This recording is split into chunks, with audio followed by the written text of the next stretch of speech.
Эцэг эхийн эерэг тэмдэглэл подкастын маань шинэхэн дугаар та бүхэнд өгөхөд бэлэн боллоо. Бид энэ дугаараараа хүүхдийн ертөнцийг ойлгож тэдэнтэй илүү даван халуун дулаан харилцаа хэрхэн бүтээх тухай сонирхолтой тэмдэглэлүүдээр хуваалцах болно. Өнөөдрийн дугаар таны гэр бүл нэгэн шинэ эерэг өөрчлөлтийг авчирна гэдэг бид бүхэн бүнээр итгэж байна. Ингээд өнөөдрийн зочдоо танилцуулъя. 4 хүүгийн ээж оюун буруу маань хөрөлцөн ирсэн байна. За мөн 6 сайхан хүүхдийг төвөж өсгсөн наран туулга маань хөрөлцөн иржээ. Бидний урилгыг хүлээн авч өгний түрүү студид маань хөрөлцөн ирсэн та бүхэнд энэ өдрийн мэндийг хүргэе.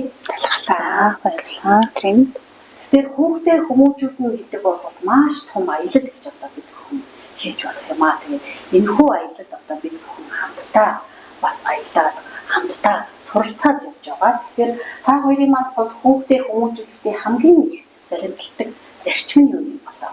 Оюун буруу гэж асуух уу? За миний тухайд бол одоо хүн нэг 70 ухамсарын хүчээр энэ орчлон хорвоод ерөөсө 24 цагийн үргэлжийн байнгын ажилтдаг энэ хүчээр л бид нар амьдарч явах хэрэгтэй байна л да. Тэгэхээр тэр би нэг ойлгосноос хойш хүүхдүүдтэй нэг юм баримтлагдаг зарчмыг нэлээд удаан бодож аваад боловсруулад тэг хүүхдтэй чэйжлүүлсэн. Тэр маань болохоор одоо эрдэмд шамдаж сураад ээж аавыг ихэс дээдсээ үрд баярлуулж эх орондоо эрэхтэй их дэлхийдээ ээлтэй би сайн хүн болно талархаж байна гэд энийг одоо ингээд өглөө унтахтаа сэрэхтэй орой унтахтаа эмээдээ өвөөдөө эсвэл ах дүү нартай хэн бүхэн ингээд тунхаглан хэлдэг. Одоо манай хүүхд чинь 8-тай том нь 10-тай энийг одоо яг сүүлийн 5 жил хэлж байгаа. Тэгээд дээдлийн 9 дугаар ангийнхан ах бас 4-5 дугаар ангитай байхдаа хэлдэгс. Одоо ч хомччоод хэлэх болчиход байгаа юм. Түүнээс хоёр баг бол байнгын үгээ хэлээгээл ингээ хэлж идэг. Тэгээ энэ маань болохоор нэлээд удаан гэж бодож боловсруулсан. Эргээд одоо насан турсан том хүн аав хүн болоход ч гэсэн энэ нь бүр ингээд суураасаа тэр амьдралын баримтлагдаг юм зарчим байхаар ингээ байсан байгаа. Тэгээ цаашдаа энийг задлаад хэлэхүү те. За тийм наран туулга. За би болохоор ерөнхийдөө одоо 9-23 насны 6 хүүхэд ерөнхийдөө өсгсөн. Тэгээд хүүхдүүдээ ямар ч гэсэн бусдыг одоо ялгуурлахгүй бусдад бас нэг төвөг өдчихгүй тийм ээ. Тэгээ нэг зөв төвшин дүлгөөн даруй байгаасаа гэж ер нь тэгж харилцаанд анхаараасаа гэж ер нь хэлж явдаг. Тэгээд одоо ингээд нэг бусдын юм ингээд нэг сул байжсэн ч болж өгөл эзнийг олоод өгчдөг тий. За нэг хүн хүүхэд нэг жахан сэтгэл нь гундуухан явбал бие биенийхээ сэтгэлийг ойлгоод нэг засаад өгчих сэтгэлтэй тийм ээ. Тэгээд одоо ингээд сургуульд сурцгааж байгаа хүүхдүүд гэх чи одоо хичээлдээ өдрөө хүүхдүүд ирлээ гэхэд бүх хүүхдүүд гэрээсээ одоо маш гоё аз жаргалтай сайхан ирж чадж гэнэ үгүй юу тий. Нэгээгээ нэг жаахан гундуухан урдаа ядж яхад нь хажуугаар нь төвөг болоод үйлдүүлээл тэгэл одоо стресстэй байх тэгж бухимдуулахгүй тэрийг бас нэг тодорхой хэмжээнд мэдрээ тэрийг нэг миний найз яавэ ийгэвэ тий чамд хэцүү байгаа юу чамд надад ярилцах юм байна уу ч гэдэг юм уу нэг тийм бусдынхаа бие бинийгээ гэсэн тийм сэтгэлээр хандчдаг тийм байгаасаа л гэж одоо их хэлдэг штэ хүүхдүүдтэй. Тэгэл одоо бие бинийгээ ойлгосон бие бинийгээ шүүмжлэхээсээ илүүтэй бие биенд минь юу тохиолдоод байна юу болохгүй байна. Энэ хүүхдийн маань онцлог юу вэ тийм ээ. Нэг найзаагаа тэгээд ойлгож байгаагаа одоо ингэж хүлээж авч байгаагаа байгаагаар нь хүлээж авч байгаагаа тэгээ одоо бусдад их тийм ихэр хөвд бардам дээрлэхүү хандаж болохгүй даруй дүлгөөн байх хэрэгтэй. Тэгээд нэг бусдын үгийг нэг шүүхээсээ илүүтэй тэн дээр нэг өөртөө нэг дүгнэлт хийгээд өөртөө бас сургамж олгоод авдаг тийм байгаасаа л гэж хичээгээл өсгөж сургаж байна да. Тэгэхээр хүүхэд өгөнд орохгүй одоо маш олон тохиолдол үүсдэг шүү дээ. Зүүндлээ эцэг эхийнхээ өгөнд орохгүй яг тэр үед одоо уур бохимлоо яаж одоо өдөртөх ёстой юм болоо яг өөрөө одоо зохицуулж чадахгүй байх үед хүүхэдтэй одоо ямар эерэг аргаар одоо тэр нөхцөл байдлыг тайлбарлах гэх юм байна. Таны маань одоо Миний хувьд бол нөө цэцэрлэгийн багш, тэгээ баагангийн багш мэрэгчлээ байхгүй юу. Тэгээд яг энэ тал дээр нэг хүүхэд өсгөж хүмүүжүүлэхэд бас нэлээд дэм болдог болов гэж боддгийн. Яг энэ сурж байгаа хугацааны мэдлэг за тэгээд ээж болж байгаа үеийн энэ туршлагаа яг харьцуулаад бодохоор тэгээ энэ маань юу гэхээр би өглөж биш үлгэрлэж хүүхдүүдтэй сургаж явах хэрэгтэй байна. Заавал одоо бидний хүсснээр хүүхэд байх албагүй. Тэгэхээр тэр өглөөд чи тэгсэнгүй ингэсэнгүйгээд уурлаж загныхаа оронд татан оролцуулаад өөрийнх нь чадах төвшний ажлыг тэгээд яг зэрэгцүүлээд одоо шал угаахтаа дахиад нэг шалны мод алчууртаа бэлдээд өгдөг ч гэдэм үү хоол бэлтгэхдээ тусдаа нэг заа зургатаа бариулаад суулгадаг ч гэдэм үү яг ингээд тэгээ ирэхээр хүүхэд тэрэнд ямар нэгэн уурлаад бухимдаад юм уу төрчөж өгсөд байх нь гайгүй нөгөөдөгтөө бас туршиж үзчихэж бид нар хүүхэд юм их сурдаг штэ тий. Тэгэхээр алдах хонох ирхэн ч гэсэн бас байж идэг. Дээр нь зөвлөөд туслаад хамтраад хийж явахдаа аз жаргалтай байнга ингэ сурах боломж нь бүрддэг юм байна гэдгийг би бол одоо илүү туршлагатай болоод ингэ явж байгаа. Түүнээс том хүүхдтэр бол өстой бөө мэдл байгаад гэсэн. Тэгээ нэг эмээ өвөгийн хайр хүмүүжлэр бас өссөн манай том хүүхэд. Тэгэхээр эргээд одоо хүүхдээсээ суралцах тэр эмээ өвөгийн ёс суртахуун зан амьдралыг авч явсан үзэл хандлага манай том хүүхдтэр бол харагдчихэдэг. Тэгэхээр эмээ өвөгийн залуу ээж аавыг өсгөж байгаа хүмүүжүүлж байгаа хүүхдийн харилцаа хандлага бас өөр байгаа байдал ажиглагдаад идэх л та тий. Таны хувьд За миний хувьд болохоор хүүхэд одоо бүгдээрээ адилхан байдаггүй. Бүгдээрээ нэг өөр гэсэн онцгой тийм зам төлөв онцгой тийм одоо тустай хүмүүс идэг тийм бүгдээрээ нэг эцэг эхээс гарсан байлаа гэхэд бүгдээрээ бүр шал ондоо ертөнцүүд байдаг.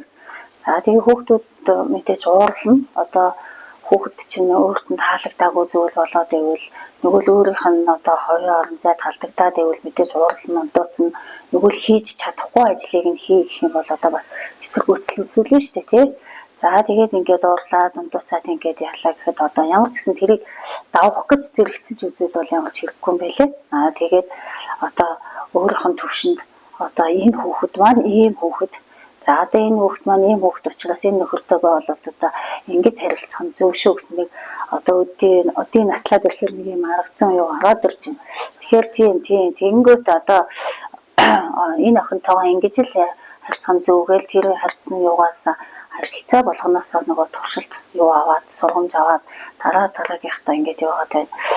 Дээрэс нь хүүхэд одоо бас нэг ингэж идэг одоо дургуй ажиллаа хийх гээл хийж чадахгүй ч юм айгүй их ажил өгчөөд ингээд бухимдаа сууж яхад нь өөрөө ороод хийлцээд эхлэхлээр би ингээд хийгээд эхлэхээр за одоо хичнээн дургуй бүр хийхгүй гэдээ бүр шийдчихсэн ч гэсэн за ээж хийгээд байгаа юм чи одоо яаж бас хийхгүй байх вэ хийлцгээс тэгээд босоод ирдэг те тэгтэр нь тийм тэгэхээр нь босоод ирэхлээр нь чи хийхгүй гэсэн чинь хаана вэ гэж ахгүй штэ тийм ээ тий заах хоо ээж нь энэ хий чи яах вэ тэрийг хийхэд арай хөнгөн ажлууд өгөхлөөр нөгөө өгдөх маань одоо өөртөө бас ингээд том болж байгаа хүүхдүүчээс нэг юм бодно штэ толгоонд за би угаасаа энийг хийя ээж маань хөнгөнийг хийх чи гэдэг юм уу ингээд нэг эвтэйхэн айсуурхан ягаад тэр нэг хэцүү төвхтэй цаг хугацаануудыг бол ингээд таваад хийгээд дараа нь эргээд харахад нөгөө хийх гэжсэн ажлууд хийгдсэн байхад нөгөө бүтээгчсэн зүйлээ бүтээцсний дараа эргээд харахад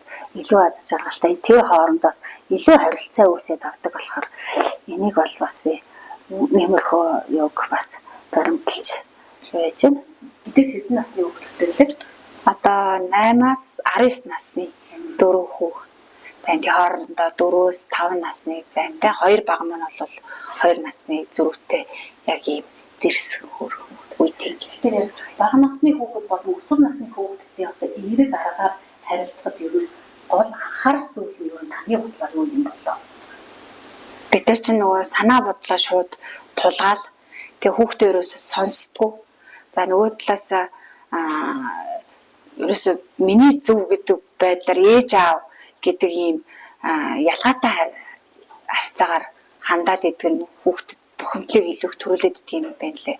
Тэгэхээр өөрийнхөө санаа бодлыг сонсож жагаад хийх дуртай байгаа мó эсвэл чи хэсэг хугацаанд хүлээмээр байгаа мó ээж аавын дэмжлэг хэрэгтэй ээ нү гэд айдуу 50% байдлаар тэг харааныхын төвшөнд тэр тухайн хүүхдийнхээ сэтгэл зүг анхаарч мэдрэх эцгийн шаардлага байдаг юм байна гэдгийг ойлгосон. Тэгээд тэрнээс хойш жоохон уурлаад өхөндөө дургүй байгаа гэдэг тийм мэдрэмж хүүхдэд ажиглагдвал өөрөө тэрэнд нь туслах гэдэг юм уу санаа бодлыг сонсоод нөгөө талаасаа жаахан бухимдалтай байгаа үед нь ингээд бүр тэврээд бүр чанга тэврээд ингэртэй. Тэгээд ингээд чанга тэврээд нөгөө талаас ингээд зүрхнийхээ цохилтыг хүүхдэд сонсгодог. Тэгэхээр нөгөө нэг юм цохилж байгаа тэр мэдрэмж нь бидрийг ингээ амьд байхад амьдруулж байгаа. Тэгэхээр энийг нэг юм харьцуулсан үлгэр аяйтаа хүншүүлээд би нэг зүйлийг ярьж өгдөг байхгүй. Ер нь яагаад мэлхий ингэж удаан юм урт насалдгийм бэ? Нохоо яагаад маш хурдан хилээ гаргаад ингээд ааглаад амьсгалаад байдаг. Тэгсэн мөртлөө нохоо их богинохон настай байдаг гэж. Тэгэхээр аливаа юм чинь тоотоо хүний нас амьсгалын зүрхний цохилт хүртэл тоотой байдаг юм байна. Тэгэхээр уурлагаар хүний зүрхний цохилт хурцдаг амьсгалын тоо хурцдаг учраас бид нар хэрэгтэй хэрэггүй дэмий зүйлд амьсгалаа үрээд байна. Тийм учраас илүү айдуу 50 удаан ингэж байх юм бол бид нар урт наслахын удаан амьдрахын нөхцөл нь тэр учраас амьсгалаа хэрэгтэй хэрэггүй зүйлд өрөхгүй байх гэдэг зүйл дээр одоо нохооны амьсгал, бэлхийний амьсгал дээр би бүр ингээд сануулж ярьдаг. Тэгэл за нохоо амьсгалаар угад нь бол одоо хүүхэд нөгөө амьсгалаа дэмий үрэх гэдэг юм. Тэгэд нөгөө зүрхний цохилтоо сонсоход нохоо байна уу гэдэг ингээд хүүхэд хөхрөөд тэрхэн дүнгийн тайвширчдаг. Тэгээд тэр нэг амьсгалын чагнуулах, зүрхний цохилтын чагнуулах. Тэгээд тэр үлгэрийг яриад өгөхөөр бүр ингээд зүрхэндээ суугаад нэг тийж амархан уурлаад гэж бодох байчдаг. Бас их тийм сонин арга зүй шүү дээ. Тий зүрхнийхэн цохилтыг одоо сонсохноо гэж хинч бас нэг санаанд буухгүй. Тэгээд яг энэ зүрхний цохилтыг сонссон хүүхдийн зам байдалд ямар өөрчлөлт гардаг гэснийг та яг ингээд амьдрал дээр туршаад утсан байна. Тэрийг бас сайхан дэлгэрүүлж ийлвэл бас их хөөрх юм болов гэж бодлоо. Одоо тэр нэг хоёр үлгэрийг би зөвхөн хүншүүлээл нэг тийм зүйл сонсоод тэрийг тайлбарлаад ярьцаахгүй. Тэгээд нөгөө нэг бусад цаг үед одоо нохоо нэг халууцаад ингээ хилээ гаргаад хэвөө хурдан амьсгалж идэг шүү дээ. Тэгэхээр нохооч өөрөө хамгийн дээд нь 14 насалт юм биш үү? Мэлхий болохоо 300-аас 400 жил насалдаг байгаа байхгүй. Тэгэхээр нэг нохооны амьсгалыг баг 16 амьсгалж яхад дөнгөж мэлхий нэг амьсгалж идэг. Тэгээд тэр нь нөгөө нэг урт наслах хэмжээг заагаад байна гэдэг.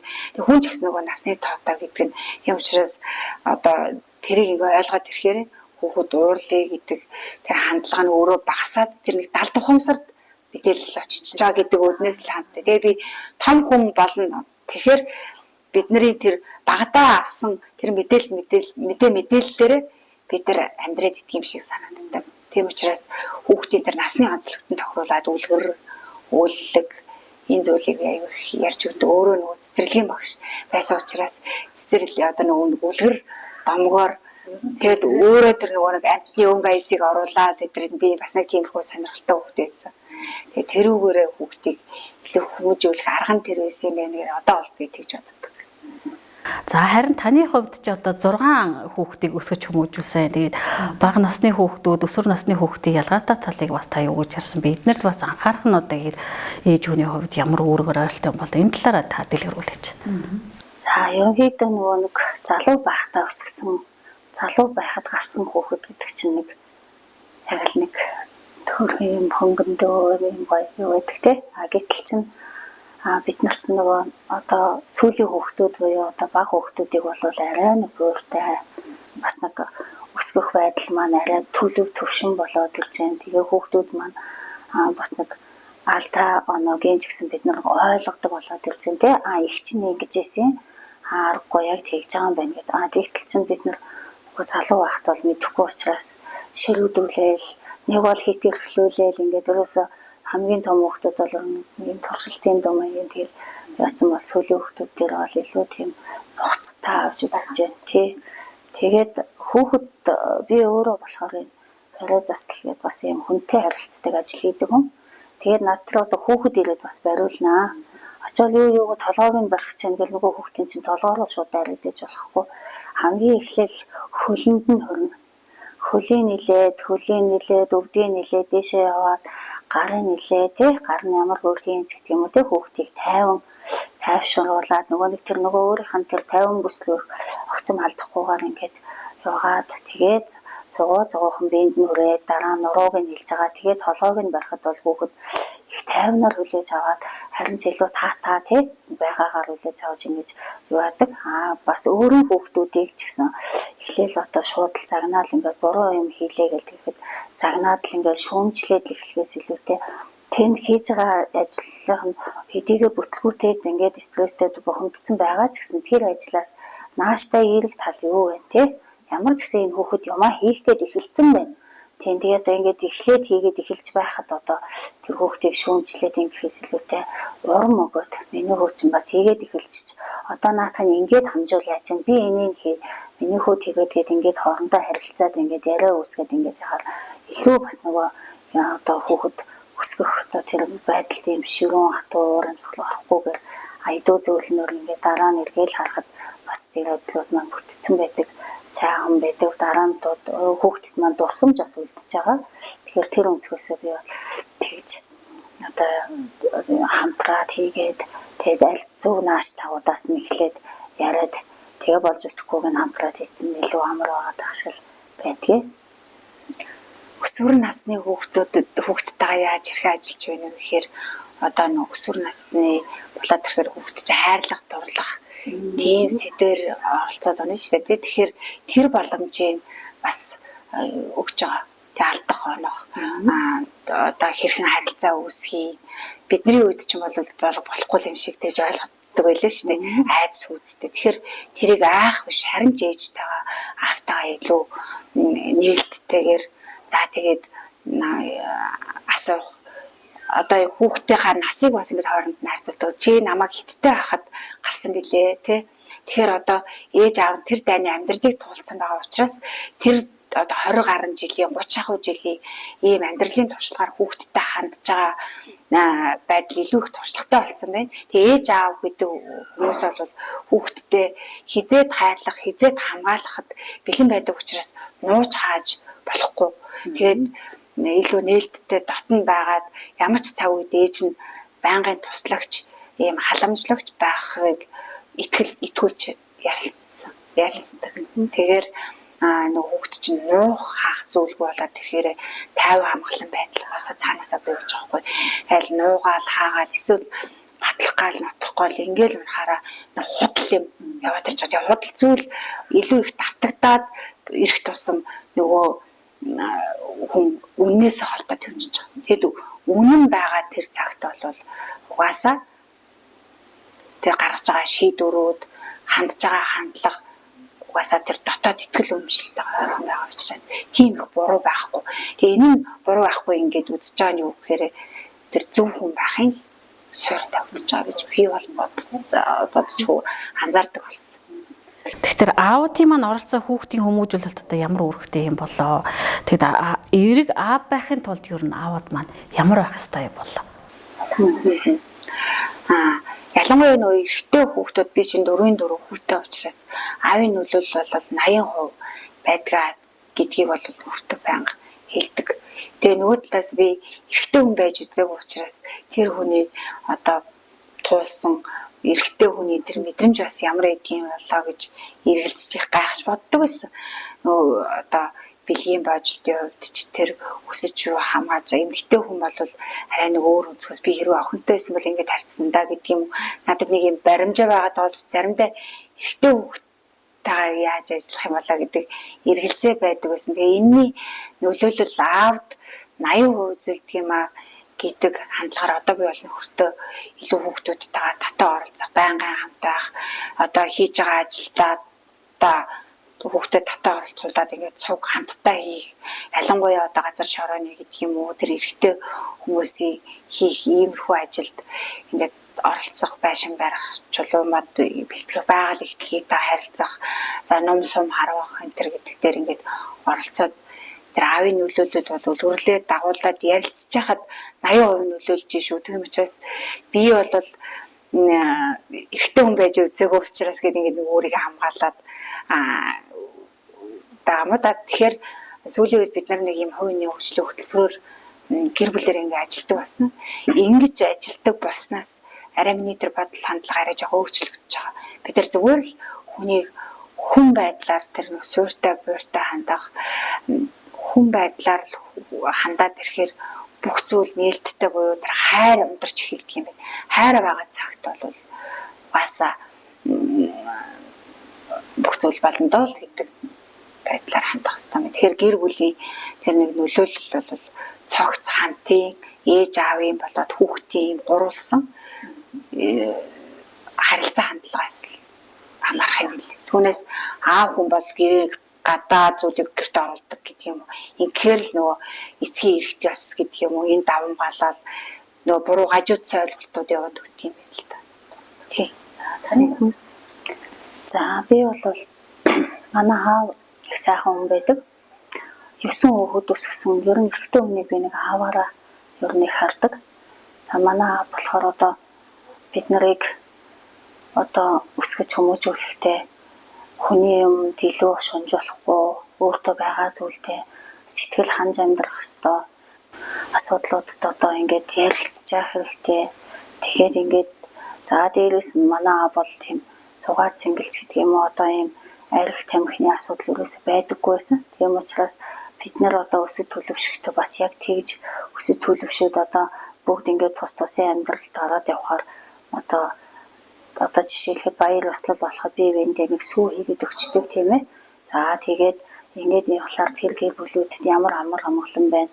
Одоо 9 айл орон болоод амьдрахад тэдний харь хуугаад одоо ингээд эцүүдж дүүгэж гэсэн юм байдаггүйсэн бол одоо дахиад тэдэн тэр амьдралууд бидний амьдрал дээр бууж ирээд одоо бидний хүүхдүүд жишээлх юм бол би одоо яг аавынхаа алж өссөн югаараа арх одоо гэрт арх ууж байсныг одоо хүүхдүүд маань хараагүй. Тийм учраас хүүхд одоо гаднаас хүн ирээд манад арх уун гэсэн ойлголт байхгүй. Тийм байдлыг харахаараа түрүүчээс нь одоо манай 2 том хүүхд маань болоод тус туургандаа гараад амьдарч байна. Дахиад бас тийм асуудлуудыг сонсдохгүй байхаар баярлалаа. Одоо тэрэнд чинь бас талархаж штэ тийм ээ. Бүр тэр ааваас минь явсан энэ хүмүүжил ингээд миний амьдрал дээр амар тайван байгаа. Дахиад миний хүүхдүүдийн амьдрал дээр амар тайван байгаад бас ингээд талархаж идэг. Тэгээд эрэгтэй хүн болвол ерөөсөө тийм одоо манай аав гэхэд бид нарыг зодож байгаагүй. Ерөөсөө зодож байгаагүй. Гэхдээ аав маань ганц биеэр одоо ээж минь төрхийн өндөрлөөр үүд болсноос болоод 9 хүн хүүхдийг өсгөж исэн. 15-аас үлгий дөнгөж төрсэн юм 9 хүн хүүхд өсгөж исэн. Тэгэхэд аавд минь одоо бухимдах байх үе зөндөл гарах ёстой. Байхад чинь бидний нэг ч удаа зодож байгаагүй бах яав. Тэгээд яг мэдээж хэлэд ингээд өглээд хилээд байдаг байсан. Тэр юунууд бид нар дээр ингээд ирээд яхахлаар одоо бид нар бас хүүхдүүдэд зөв хүмүүжүүлэх гээд хичээж байна тийм ээ. За бид нар хэрвээ ингээд зодуулаад айгаалж очоод өдөр шөнө одоо арх талснаас болоод нойргүй хандаг энтрээс бол тэр чин хүүхдэд асар их нөлөөлдөг байхгүй нөлөөлдөг юм байна гэдээ одоо ингээд харж байхад тэгэхээр тэр байдлуудыг одоо амьдрал дээр байхгүй л байгаад явчихлаар бас нэгэн бас тодорхой хэмжээний амар тайван байдлуудыг бас гэр бүлүүдтэй юу яаж байна одоо ингээд тогтоо төлөвшүүлж өгч байна цаашдаа бас тийм хүүхдүүд маань бас тусдаа гараад явхад бас хүүхдүүдээ тэгээд өсгөн одоо ингээд нэг тийм цадгаа хавтгаалсан тийм баяр наадам хийгээл хуугаал ингээл хүүхдүүдийн амар тайван байдал өндөгдөд авахгүй байна гэдэг их давуу тал байсан байна гэж би одоо аавдаа баярлалаа талархаж явдаг байхгүй юу тий. Тэгээд манай гэр бүлийн үед бас нэг юу юмсэн гэхээр нөгөө байранд ингээд амьдрах нь хүүхэд бас илүү хүрлцэх нь хязгаарлагдаад ирж байгаа бүх юм нь бэлэн тийм учраас ер нь хашаа байшинд байх зүгээр юм байна гарангуудаа байгаль ихтэлгээд харьцаж байна тэнгэр газартаа харьцаж байна гэд гэр бүлэрээ ярилцж ийм шийдэл гаргасан бол байрнаас татгалзаад тэгээд ийм хашаа байшин амьдарч байгаа. Тэгээд хашаа байшинтай хар өрөөсөө хийх ажилч маань дүүн байлээ эмээ өвөө туслах тусалцаа тэр хаандлага юу ч өрөөс багтдаг юм байл. Тэгэхээр тийм нэг бас шийдэл гаргасан. Бас сайхан шийдэл байна тий. Тэгэхээр 21-р зууны техник технологи цахим хөгжлийн өсрөнгөө хөгжлөх гэж яриад байгаа. Тэгээд яг энэ өсрөнгөө хөгжилд амьдарч буй хүүхдийнхаа цахим хэрэглээ, гар утасны хэрэглээг одоо хэрхэн зохицуулж байгаа вэ? Манай том хүүхэд 19-тэй. Тэгээд би өөртөө ер нь тэр утсыг үзнэ гэдэг зүйлээс татгалзаж хүүхдтэй үлгэрл үзүүлэх юм байна гэдэг үүднээс би ерөөсөө тэр утас сухна гэдэг ойлголт надад байдаггүй. Би хэрэгцээ зүйлээ дарамтгүй бүр тэр талын ажлаа хүртлэх тийм сайн хийж чадахгүй байгаадаа жоохон хэмзэллээд байдаг ч гэсэн. Харин одоо манай хүүхэд тэр хувийн хөгжлийн хөтөлбөрөөр ажилласнаас хойш ахан дүүнэртэй бүр хачин сайхан үлгэрлэж эхэлсэн. Түүнээс нөгөө нэг компьютер болоод цахим хэрэглээг хүүхэд одоо бас яах ч үстэй ингээд арга сайн мэдэхгүй би ямар ч байсан л өөрөө утас сухтгүй гэдэг юм уу юм илүү үзүүлэхгүй байх ёстой л гэдэг ойлголттой байгаа гэсэн чинь тэр хувийн хөгжлийн хөтөлбөрийн ачаар манай том хүүхэд энэс бүрэн дүүрэн ангижирсан. Ангижирсан гэдэг нь бүр өөрөөсөө ухаарж ойлгоод нэг амьдралаасаа болсон гэсэн. Тэгээд ирэхээр нөр хүүхдээсээ суралцаад ахан дүүдээ хэлээд өгөхөөр ээж аав байнгын ингээд хэлгээд ах гэдгээ сандлага нь өөрчлөгдсөн. Тэгээд тэр хэрэглээг болвол манайх бүр бас нөгөө талаас нөгөө нэг гэрт бүр юм ахуй соёлоо хөгжүүлээгээд тусгай гэр бэлдээд явсан тэндээ зурагт гэдэг тавхаа болцсон тий гэртээ зурагт тавихгүй тэгэхээр онсон яг үзье гэсэн кино юу байх юм бол өвгөнтэй л үздэг түүнээс марах гэртээ зурагт хийдэг. Хэрэгцээтэй мэдээлэл цахимаас авъя бусад үедээ болвол тэгэл ангид бай тархирлогоо хамраа гэсэн бас сайхан дүрэн байна тий. Ахан дүүдээ бүрэн дүүрэн ойлгох тийм шийдлийг бүр одоо яг сая 2025 оны төгсөлтөд яваад тэгээ энэ зүйлийг ойлгоо тэр цахим хэрэглээ бол хүүхдийн тархины хөгжлөгөөс нам зогсоодог гэж байгаа зүйлийг ахан ойлгоцсон учраас дүүнэртэй айгуу сайн хэлж өгч байгаа. За таны хувьд одоо яаж эргээр хязгаарлаж байгаа вэ?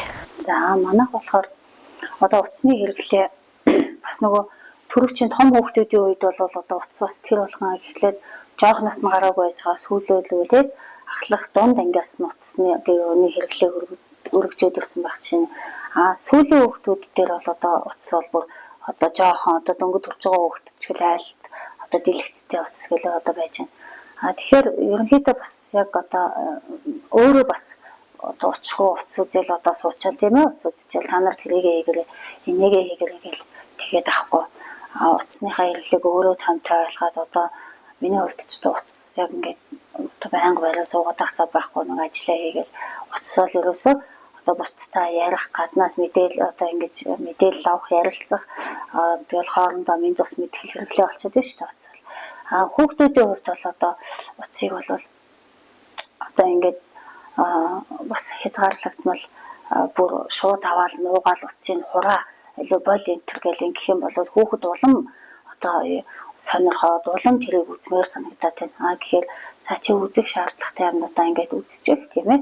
За хэрэгтэй одоо нэг бага ангийн хүүхдүүдэд бол идүүт ингээд айгу миний хувьд бол одоо айгу хэрэгтэй зүйл байна гэж бодоод байгаа. Яагаад тэгэхээр хүүхдийн чэйж тоо, хүүхдийн тэр хурдан сэтгэх, хүүхдийн тэр хичээлийг тэр идүүхтэй бас сонирхолтой яг нэг багшийн заагаал яг нэг тахимж хөгж байхаас илүүтэй хувьтай ингээд хийх тэр бас их сонирхолтой арга зүгээр оруулсан байгаа учраас тэр их зүгээр тэгэхээр би идүүтэнгээ хийгээд сууж ахт нь бол айгу дэмжиж одоо ингээд уцаа ингээд хэрэгтэй үедээ хэрэглэх ёстой. Одоо юугаа хийгээд хичээлээ яг ингээд чанартай хугацаанд бас тэр чинь уралт нь хугацаатай шүү дээ. Хүүхэд одоо идүүтэнгээ нээгээл тэр хамгийн богино хугацаанд хийгсэн байх юм бол хамгийн сайн бас хамгийн одоо дунд агсан хамгийн бага төвшин гэсэн байгаа. Тэгэхээр тэр сайн төвшнийг хийж гэнэ үү, аль төвшнийг хийж гэнэ гэхээр хүүхэд улам орхосоод бас тэр хичээлдээ бас юу яаж байгаа. Тэр утас үзэх тэр сонирхлын тэр идүүтэнгээ хийгээд тэгтээ утастаа нэлийн хэсэг ингээ байчиж जैन тийм ээ. Тэгэхээр хүүхэд өөрөө бас тэрийг ингээд ахтар цагдаад аваад хураагаад ингэхгүй байхлаар бас сонирхлын дээр тэр одоо хийх ёстой юм хийчихэж байгаа. Дараагийн бичих одоо сургуулийнхаа хичээл юугаа бодит хичээлүүдээ хийх хөөгөл ингээд уцтай яаж байна. Тийм учраас нэг айхтар одоо тоглоомонд одоо бүр ингээ ороод одоо энэ хүүхд маань ингэчлээ одоо энэ хүүхдээ яадгийн байгаа гэсэн юм бол одоодондоо бол одоо манай гэр бүлд бол байхгүй. Тэгээд хүүхдүүдийн утасны хэрэглээг зохиох ёсны байх ёстой одоо үзэх ёстой юм уу үзээд мэдээж тэр одоо төгжчихдэг болсон байж таа бас тийм янз янзын аккаунт янз бүрийн юунуудаас сүлжчихэж байгаа айхтар их олон их замбраагүй найз майзын өсөлтүүдийг нэг айхтар авахгүй таантай бидний одоо эцэг эхтэйгээ чатаар харилцаад одоо шууд утсаар одоо яриад байхаас илүүтэй бас чата бичээд ингээд хичээл дээр шаардлагатай үед гарах юм бол бас тэр бүс байдал юугаа ингээд одоо юу ингээд үзүүлчихэж байгаа видеог олоор тэгэхээр энэ утсыг бол бас айхтарч буруу шаахгүй тэгтээ хэрэгцээтэй үедээ хэрэглээд гээд явж болж байгаа л гэж бодож байгаа да. Тэгэхээр монголчууд өгөөний ярьдаг шүү дээ магтаал эзнээсээ хол байх нь их сайн гэж. Ер нь хүүхдийг магтах нь зөв үү? Та хоёрын манай ер нь юу гэж бодож байна? За хүүхдийг ер нь магтах бас гоё. Бид нар ч гэсэндээ учиргүй хүнд муулуулаад ингээл байх нэгвэл бүр ингээл нэг гөлгөр мэлгэр байлгаалах бас тийм шүү дээ тий. Тэгэхээр чинь бас нэг хүний хийж чадж байгаа юм их тийм ээ урам өгөөдгөө наадах чи ямар гоё болоо вэ наа санаа чинь яасан зүгээр юм бэ гот одоо бид нар ингээд одоо өөрсдөө бүгдээрээ нэг их зөв айхтар зөв хүмүүжээд айхтар зөв нийгэмд ингээд амьдарсан гэж бас яахгүй шүү дээ гэтэл бид нар чинь бидний хүмүүжж байгаа бидний бодож байгаа бүгд зөв байх алба байхгүй тэгэхээр хүүхдүүдтэй ингээд хүүхдүүдээс санаа бодлыг ингээд сонсоод ингээд яхаар чинь хүүхдүүд маань бас их зөв юмнуудыг хэлээд зөв зүйлүүдийг бид нар өөрсдөө баг эргээд хүүхдээсээ одоо ухаарах хүүхдээсээ суралцах юм үеуд байна. Тэгэхээр хүүхдүүд ихэд тэр зөв зохистой санаануудыг нь магтаж өгөх чадж байгаа зүйлд нь урам өгч магтаж өгөх бас зүгээр юм байна. Тэгээ би хүүхдүүдээ магтахаас гадна багш нар нь бас их магтдаг. Багшаа одоо таны хүчинд л одоо манай хүүхэд ингэж их сайн сурж байна. Багшаа одоо танд л одоо баярлалаа. Багшаа одоо миний хийх ажлыг та одоо ингэж их нугалж өгж байгаад маш их баярлалаа гэж би даваад бүр хүүхдүүдийнхээ багшлуу их хальж магтдаг. Тэгээд багш нар нь манай охиныг одоо яваад чаар тэгтгсэн балар тунгалгаа чи ээжигээ баярлуулдаг сайн охин шүү чи гэгээд бас охины маань багш нь ингээд бас ингээд тий даваа тэгэхэд нөгөө охин маань ингээд орой очиод авахаар ээж намайг багш тэгж юм тэгээд ингээд ингэж магтсан ингээд тэгээд ингэж яаж байгаа нөгөө би багшлуун тий хувь чат хийчээд багшаа баярлдаг шүү нийтлээ шүү гэд ингээд бичгээр багш нас тэндээс гоё урам аваад ингээд тэгээд би магтаал өрн хүнд байх хэвээр мэдээж хэрэг буруу зүйл хийгээл ахна одоо хүүхэд маань нэг юм олоод ирэл л да тийм ээ гаднаас манай биш юмыг олоод ирэхэд хүүх яас зүгээр наа чи юм олоод ирээ яасан зүгээр сайн байж тэгэл магтах юм бол хүүхэд маань ямар зүгээр яваал өгөх буруудад яваад гэж тэгэхээр сайн зүйл буруу зүйл хоёроо ялгаад мэдээж зөв зүйл дээр бол хүүхдийг магтаж урамшуулж авах юм зүгээр юм бэлээ гэсэн л байсуртай байна да. Уран зургийн талаар байлгүй л яг хөө гэхдээ тэр магтаал зэмлэл хоёрыг зэрэг өгөх хэрэгтэй гэдэг дээр үеэс монголчуудын ийм юу байсан мэт л энэ монголчууд ч яасан агуу мөн чанараар хүүхдүүдтэй болон тэр амьдралын ухааныг оршиж ирсэн юм бэ гэдгийг би тэр зүүрцсэн өгнүүд дээр л ер нь задлаа ойлгодог. Энэ юу гэхээр хит магтаал ирэхээр хүний нөгөө биеийн өсвөл эго өсвөл надаас илүү гайхамшигтай мундаг хүн байхгүй гэд бусдыг дорд үзэх ийм хандлага бий болох гэдгийг байна гэдгийг би одоо нөө том хүүхдүүдээр болохоор туршлахгүй таа л мундаг гэл тийм ч олимпиад уралдаанд хэмжээ миний хүүхэд мундаг байх хэвээр гээл хэвээр тэгэл мундаг гэл тэр мундаг гэдэг үгээч өөрөө бас сайн ойлгохгүй тий ингээ байж аад би нэг зүйл дээр хүүхдээ анзаарсан. Тэгээ хитрхи биеийг нь өсгцэн байна да гэдэг зүйл дээр анзаараад миний хүү амьдралын их сургууль сурцгаа гэд 19 наснд амьдралын их сургууль сурах буюу тэр хувийн хөгжлийн хөтөлбөрөөр ажиллаад ингэсэн чинь жинхэнэ тэр ухамсар таньсан юм чанартай хүрсэлтэй. Тэгээ ингээ ярьж байхдаа монголчууд чинь хит тэр магтах нь нөгөө бусдыг дорд үзэх бие гэдэг тэр агуу мундаг гэдэг байдлыг тэнцүүлж исэн юм байна. Тийм учраас магтаал зэмлэл хоёрыг зэрэг сонсгоо. Би мундаг л гэдэг байсан энэ үгийг ялгаад үзсэн чинь мундаг гэдэг ч өөр ямар юу юм те. Тэгэхээр энэ зүгээр мөнч дог юм аа л гэж хүүхдтэй хэлж ингэ саашаадаг болсон. Тэгээ энэ дээрээ дэмжлэг өгөө. Түүнээс хөө зүгээр яасан чи миний үйл болоос том гайхамшигтай шүү гэдэг гэдгээс жоохон татгалздаг болоод байгаа. Тийм. Тэгээд яг нэг тохирсон юун дээр те үгээ ашиглаад тэгээд нэг юм хайрыг мэдрүүлэл тэрвэл миний хөөстө дог юм аа л гэдэг. Ингэж нэг хэлдэг л ийм арга зүгөө солисон та. Түүнээс хоёр том дээрээ бол нөгөө залуу ээж аав байсан учраас өстө эгогийн өсгөл тавиадсан юм билээ. Тийм. Тэгэхээр хайр бидэрсэн эерэг аргаар хүмүүжүүлсэн хүүхэд маань ирээдүйд ер нь ямар хүн болгон төлөвшөх бол та энэ дээр ер нь ямар бодолтой явдаг вэ? Ер нь бид нар хайр дээр л тогтож амьдрах хэрэгтэй юм биш. Тэр хайр гэдэг юу юм гэхээр үнэн юм бэл. Тэр бүх зүйлийн үнэн мөн чанарт хүрж хүнийг нөгөө яг чин сэтгэлээсээ чин гэдэг зүйл чинь энэ бүр дотор гүн цээжний гүн угаас мэдрэгддэг тэр мэдрэмж байгаа байхгүй. Тэгэхээр бид нар энийг л одоо чин үнэн чин сэтгэлээсээ би бүр чин сэтгэлээсээ хэлсэн энэ төргээд ярьдаг чинь утга учиртай юм билээ. Тэгэхээр тэр зүйлийг тэр нэг мэдрэмжийг өгөхийн тулд тэр үнэн байх гэдэг зүйлд хайраа л бид нар ухааруулах юм лээ. Тэр нь юу гэхээр үлгэрлэж зааж зааварлаад гэхээсээ илүү үлгэрлээд тэгээ чиглүүлээд тэврээд тэг ойлгоод ингээд байх үед л тэр үнэндээ үнээс л холдвол хүн биш буюу хайраас холдоо явчих юм лээ. Тэг амьдралаас холдоод явчих. Тэгэхээр энэ нэг чин зүрх, чин сэтгэл гэдэг л бол мөн чанараа бариад явуул нэг холдохгүй гэсэн үг. Тэгэхээр яагаад тэр чин сэтгэлээсээ чин хайр гэдэг яриад идэх тэр л юм бэ? Харин таны хувьд одоо ямар хүн одоо эерэг аргаар хүмүүжүүлсэн хүүхэд ер нь ирээдүйд ямар хүн бол төлөвшөх болоо. Таны хүүхдүүд бол төлөвшөөд зарим нь одоо гарцсан яваа шүү дээ тийм ээ. Одоо манай хоёр том л одоо ямар ч гэсэн амьдралд ороод явж байна тийм ээ. Тэгээд хүүхдтэй одоо би араас нь ингээд за хүүхдтэй мэдээж эерэг одоо бид нар хүүхдтэй бүр өөртөө байгаа хамгийн их хайраар хайрлаад өсгöd энийг л хайрлаад өсгөж байгаа тийм ээ. Одоо би юунд их одоо санаа тавьж юунд их яаж яана гэхээр хоёр хүүхэд маань хоёлаа нэг ханижилттай болсон байгаа. Дахиад ундаасаа нэг хүүхэдтэй болсон байна тийм ээ. Тэгэхээр би одоо бэрээ хайрлах. Би өөрөө айлын бэр болж орж исэн. Өнөөдөр миний одоо манад ингээд нэг айлын сайхан охин бэр болоод орж ирж байна тийм ээ. Тэгэхээр би одоо хүүдэд анаанаас нь чиглүүлж өгдөг. Одоо баяр ёслол бол миний хөө эхнэрдээ баяр хүргэснөө.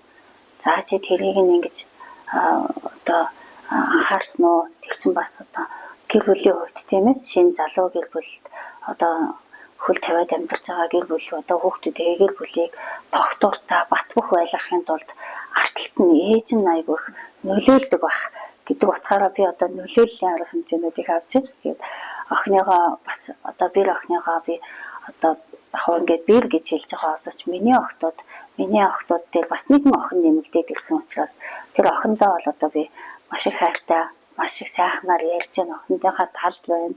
За хүүдээ бол одоо миний охиныг яаж байна?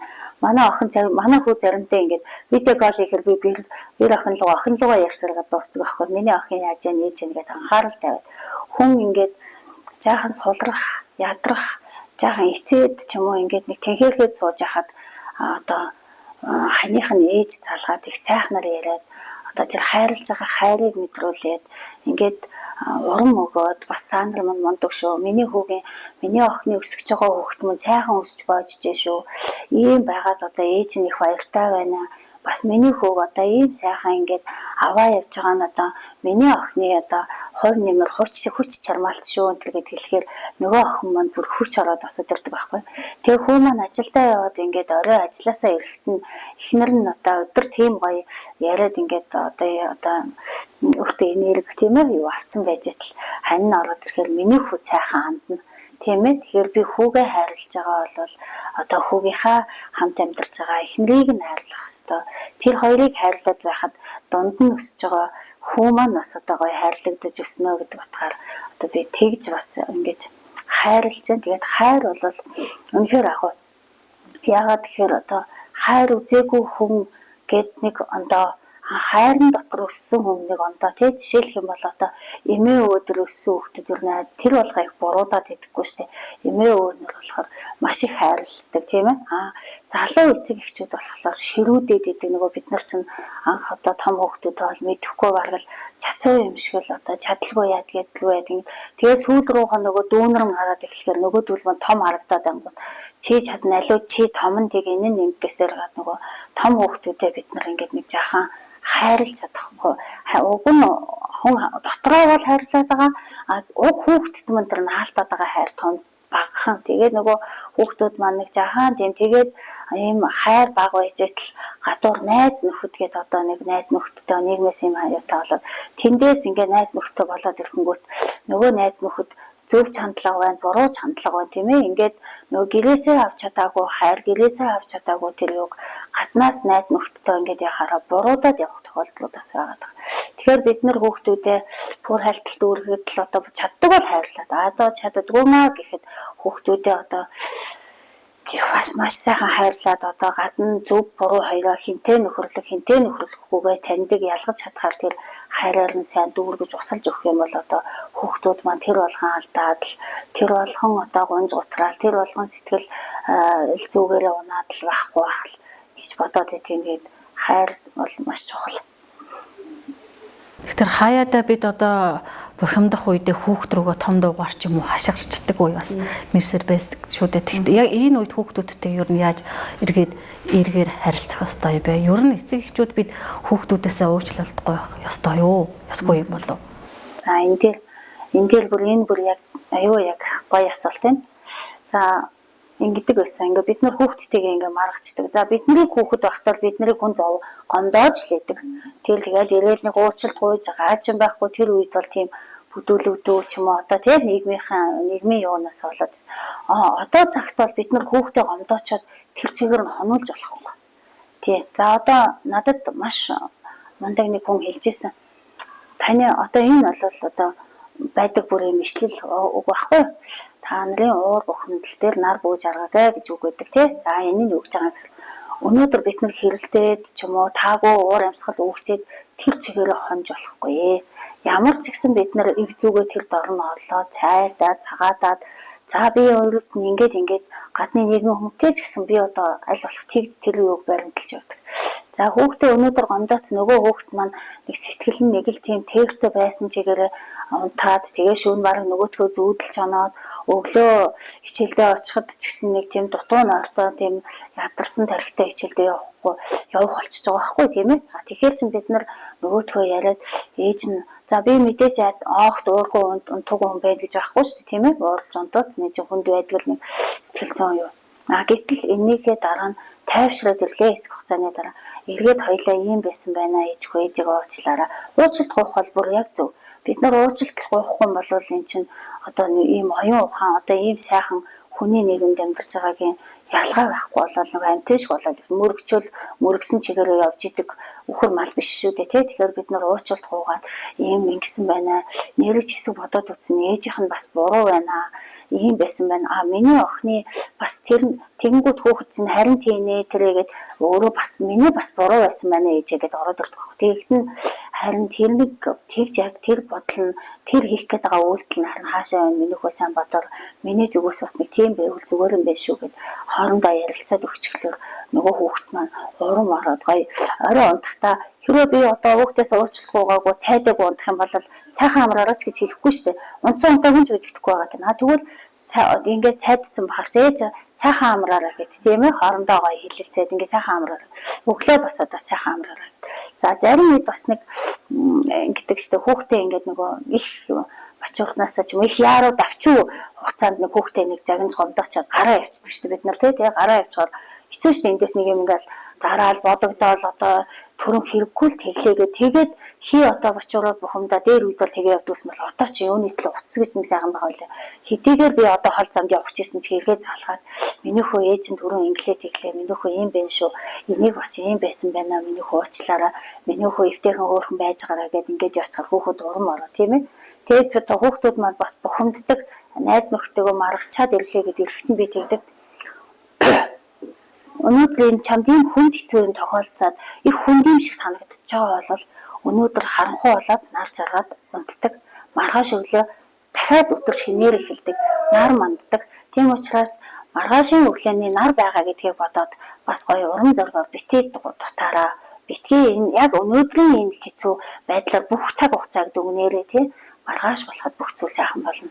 Нэг сайхан уртамсгаа авчих. Тэгээ нэг сайхан ууж явах бодчих. Тэгэхээр шалгамдаа олон шүү гэд хэлэхээр энэ бас айгүйх нөлөөлдөг би гэр бүлтэй хүүхдүүдтэй. Хэвээ гоё нөлөөллээ тий. Тий. Хамтаа бясалгал хийдэж шүү хүүхд та. Одоо манай гэр бүл бүгдээрээ бясалгал явдаг. Тэгээ одоо нөгөө өөртөө яг ингээд суухаар хүүхэд хажууд гүйж ирээд яг юу асуудаг байхгүй. Тэгээд нэг нь өдрөө хараад нэг сууж байгаа.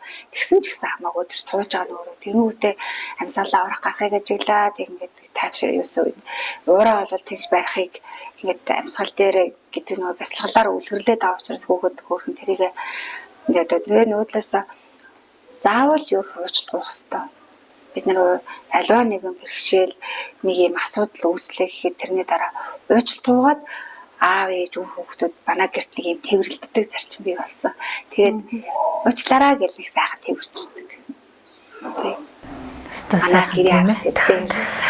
Тэгэхээр нэг эерэг аргаар хүүхдээ хүмүүжүүлэх гээд байдаг нэг ээж аав да. Тэгтэл хуучны арга барилыг бас баримтлсан хаяа нэг зодод шийдэхгүй бол ерөөсөө болохгүй гэд бас нэг аав ээжүүд байна.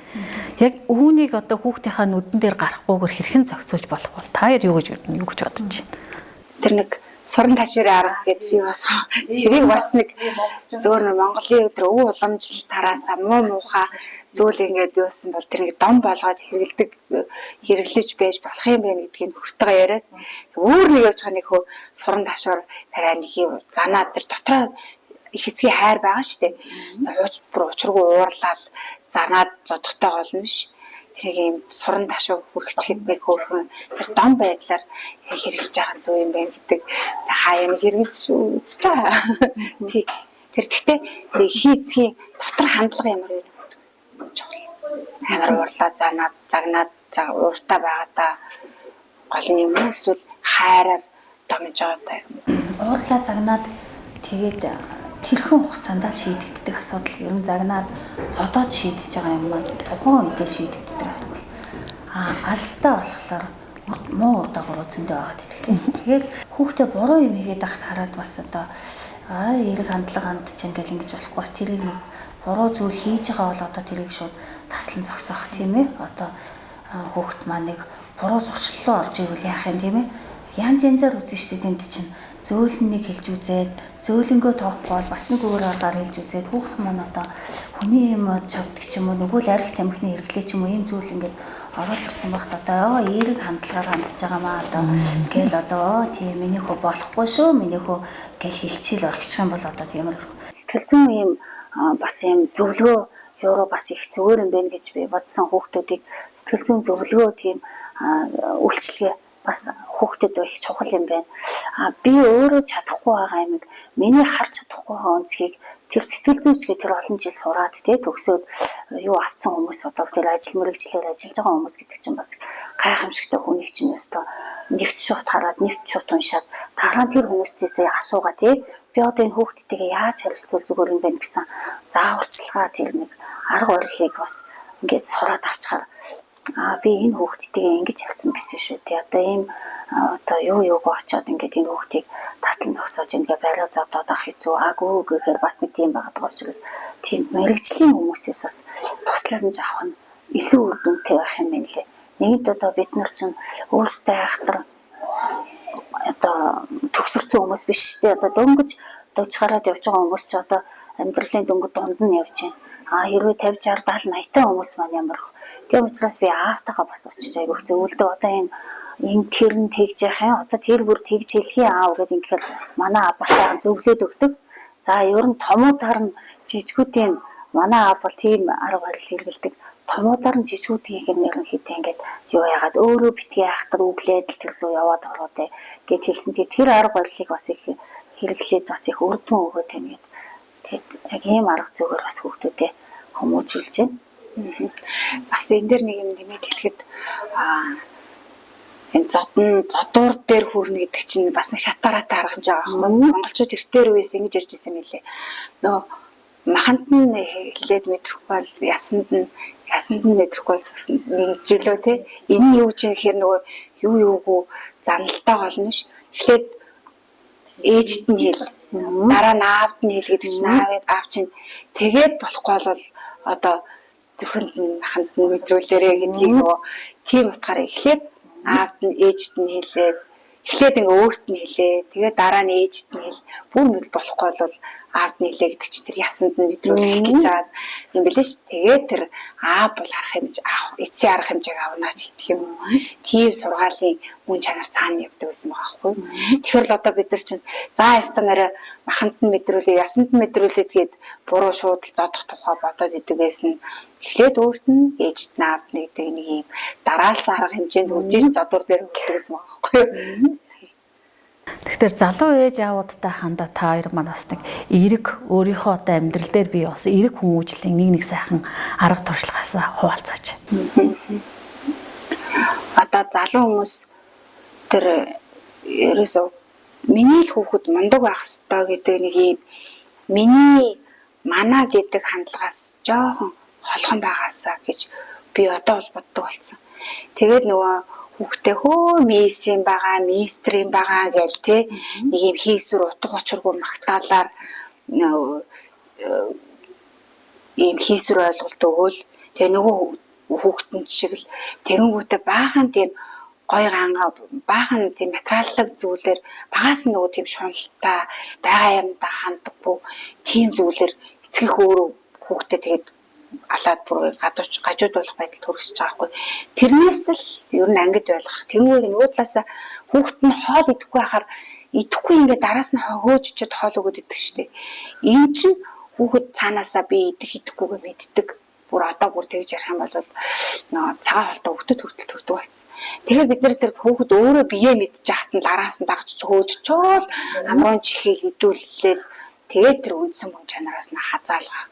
Тэр буруу ахыг бид нар өөрөө буруу төлөвчөд байгаа хэрэг. Тэгэхээр хүүхдийг битгий их идгэж шах. Нөгөө талаасаа юу миний л хүүхд минийх л мундаг гэдэг тэр хүсэл хүн шунлээсэн жоохон ангид байлгахтай гараасаа л гэж хэлмээр санагдаад тэгээд энэ гоё боломжийн төлөө хэлэх боломж байсан байна. За таны хувьд одоо ямар зөвлөгөө хэлэх хэрэг? За хүүхэд ерөнхийдөө ер нь одоо бидний өсөж байгаа хүүхдүүд маань нийгэмд гараад амьдраад явхад дахиад тэр хүүхдүүдийн амьдарч байгаа байр байдлаас болоод нийгэмд одоо сайн үлгэр дуурайл болох уу, буруу үлгэр дуурайл болох уу гэд хитгэсээ хамаарат нь шүү дээ, тийм ээ. Тэгэхээр манай хүүхдүүд их даруухан. Тэгээд яг ингээд их даруухан одоо нэг айхтар одоо хүүхдүүд ч одооны хүүхдүүд их гоё нэг бодлын ачаатаа нэг бодлын ингээд гоё биендээ анхаарч байгаа юм шиг тийм ээ. Гэхдээ одоо ингээд ахтар нүүр амаа будцсан ч гэдэг шиг юм хүүхдүүд бас их байна тийм ээ. Тэгэхээр одоо эцэг эхчүүд ялангуяа ээжүүд ингээ хүүхдтэй хэлээд өгмөр юм билээ. Их ах одоо ингээд охин маань одоо ийм их ахтар хурц тод одоо их будаггүйгээр одоо миний охин одоо тэр тэрнгөө одоо 25 хүртэл эмэгтэй хүний гоё эд боловсрох үе маань тийм ээ. Одоо бүр дээд хэмжээндээ тэр хүнд байх тэр гоо сайхны дээд хэмжээ бол одоо 18-аас одоо 25 нас хүртэл байна шүү дээ. Тэгэхээр одоо би яг хоо ингээд сургуулийн ч юм уу хүүхдүүдийнхээ юмнууд их оролцоод явдаг. Тэгэхээр ингээд айхтар их нүрээ бодлоод их тод хурц тод будаг юу хэрэгэлцэн хүүхдүүд харагддаг тэднийг би айхтар буруу байна гэхгүй гэхдээ ээж аавууд нь бас жагаан хэлж өгöd гоё тохируулаасаа тийм ээ.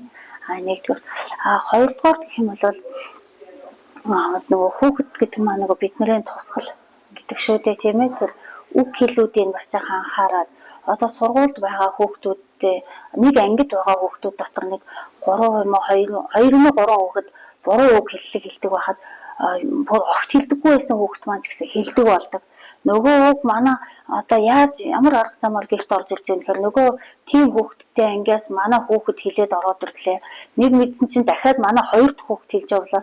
Нэг төвдсөн явахдаа би өөрөө ч хэлчих гээд ингээд ийм юу байгаад байгаа учраас эцэг эхчүүд маань хүүхдийнхээ тэр нийт дотор анги дотор хүүхдүүд дотор үг хэллгүүд нь ямар байгаа бол тэрийг анхаарах. Тэгээд өөрийнхөө хүүхдүүдийг их сайн анхаарч ямар бодогдоод идэх юм.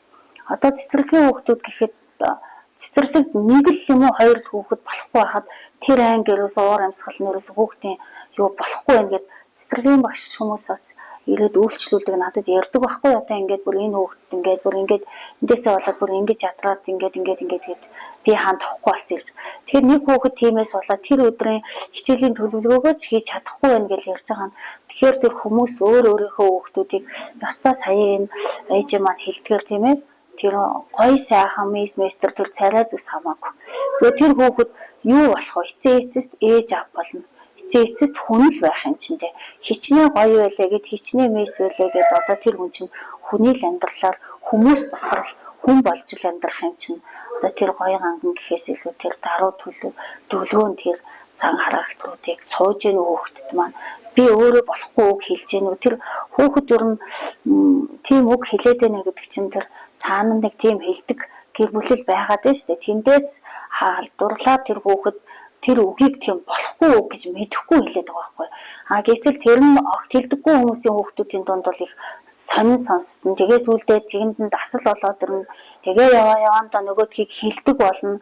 Дахиад тэр үгийг хэлж байгаа нэг тийм айгүй тийм мондог айгүй хичээ айгүй одоос дог юм уу тий гэж харагддаг ч юм уу. Гисэн ойлголтуудаас болоод ийм үгнүүд ингээд яваад байна. Тэгэхээр эцэг их залуу ээжүүд маань л ер нь одоо бид нар залуу байхдаа л хамгийн их алдсан том хүүхдүүдээр л хамгийн их алдсан байгаа учраас би залуу эцэг эхчүүд бүгд ийм байгагүй. Ганц нэг тийм хүн байгаа болоос хүүхдүүд маань ангидаа яаж байгаа бол тэр нэг цэцэрлэг дээр одоо нэг өдрийн бичлэгийг бас үзмээр юм байлээ. Тийм тэрийгээс үзчихгүйгээр л миний хүүхдийн гिच миний хүүхдийг ингэж хажлаа, миний хүүхдийг гадуурхлаа. Өстой энэ агшил болохгүй, энэ агшиг л одоо өстой ажлаас нь халуулж сална гэл ингээд зүтгэцэн эцэг эхчүүд зөндөө байгаа. Тэгээ энэний цаана бүхэл бүтнийг багшийн амьдрал ирээдүй явж идэг. Тийм учраас эцэг эхчүүд залуу ээжүүдтэй гэсэн учраас би бүр онцгой энийг. Дээрээс нь бид нар нэг хүүхдэд цэцэрлэгт өгчөөд 21 дэх настай байхдаа гадаа чагнаа зогсож идэг гэсэн. Тэгэхээр яг андчгүй шүү хүүхдийнхээ уйлжгыг танина. Тэгээ уйлж ивэл нь цонхоор нэг үлээж үзээ. Тэгээ болохгүй дахиад авахгүй л зүтгээд тэр яах вэ? Хүүхэд уйлж л яадаг. Тэгжээж нийгэмшдэг, тэгжээж сурдаг юм байлээ. Өнөөдөр бүх хүүхдүүд уйлдаггүй, бүх хүүхдүүд яахгүй байгаа. Тэнд ганц нэг хүүхдэл байгаа.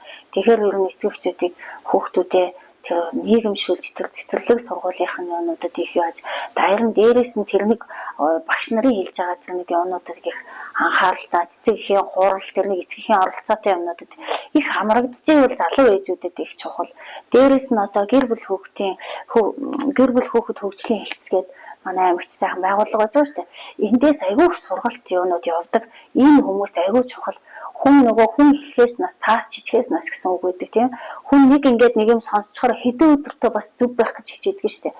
Гизээтэл чинь ингээд яваандаа туйлшраад ингээд мартагдаал тэгээд ингээд нэг хөвшмөл болж идэг. Тэгэхээр иймэрхүү лекц юмнуудыг бас одоо ингээд хийх одоо бит хоёр ч гэсэн одоо энэ мундаг ээжтэйг бас ингээд яваад энэ ярилцлага юмнууд бас хүмүүст бас хүрж байгаа шиг ийм юмнуудыг одоо гэр бүл рүү хандсан эцэг эхчүүд рүү хандсан ийм одоо ийм арга хэмжээнүүдийг илүү их авч ивэл бас зүгээр юм аа. Тэндээс хүн бүгдийг нь биш юм аа ч гэсэн нэг юм их ч гэсэн өлгөөд авдаг юм байгаамаа. Тэгэхээр ийм сайхан бас нэвтрүүлэг хийж байгаад бас их талархаж байна.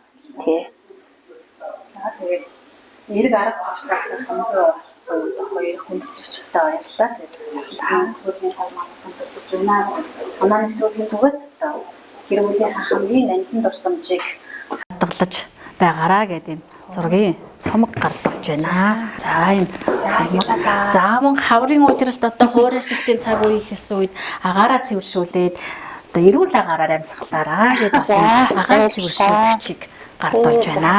За талархлаа. Танаа хамт ажлын өндөр амжилт хүсье.